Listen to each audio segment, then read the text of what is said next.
भोर भई भज प्रभु नाम होगा तेरा कल्याण। भज रे भज रे।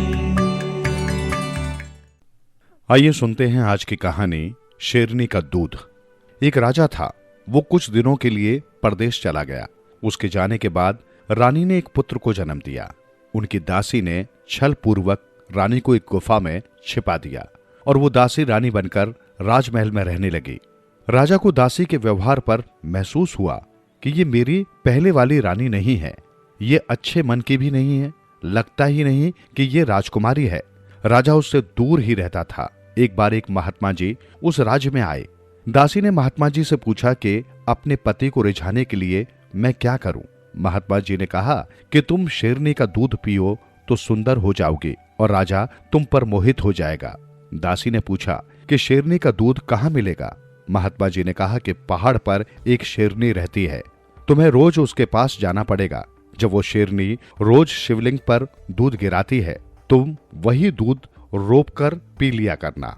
दासी जंगल में ढूंढते ढूंढते उस पहाड़ पर पहुंची तो देखा कि जिस गुफा में उसने रानी को छिपाया था, उसी में से एक शेरनी निकली और शिवलिंग पर दूध गिराने लगी।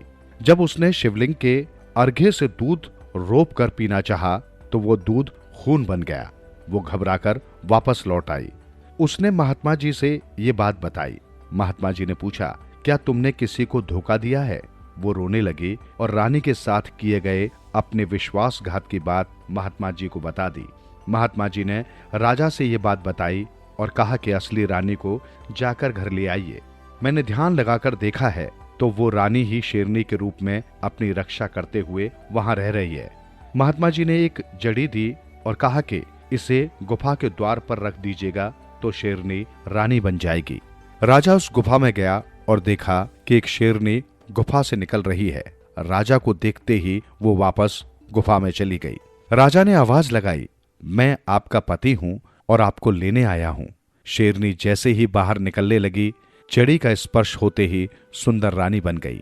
राजा ने उनसे पूछा कि ये राज क्या है, कैसे आप शेरनी बनी? रानी ने बताया कि जब दासी मुझे गुफा में बंद करके चली गई थी तो मैं निकल नहीं पा रही थी और जोर जोर से रोने लगी थी। बाहर से एक महात्मा ने मेरी आवाज सुनी और पत्थर हटाकर मुझे बाहर निकाला। महात्मा जी ने मुझे एक मंत्र दिया कि इसको पढ़ने से तुम शेरनी बन जाओगी और तुम्हें यहाँ किसी से कोई भय नहीं रहेगा। तुम्हें यहाँ रहकर शिवजी की पूजा करनी होगी और अपना दूध रोजाना शिवलिंग पर चढ़ाना होगा। तब से मैं यहाँ अपने बच्चे के साथ रहती हूँ। राजा ने पूछा कि बच्चा कहाँ है? रानी ने आवाज दी तो एक सुंदर राजकुमार बालक बाहर आ गया। रानी ने बताया कि शिवलिंग पर दूध चढ़ाने के बाद बाकी दूध पिलाकर मैंने इस बच्चे को पाला है। राजा अपनी रानी और पुत्र के साथ वापस महल लौटा और दासी का सिर मुड़वाकर गधे पर बैठाकर महल से निकाल दिया। जीवन सुधरेगा, प्राणी होगा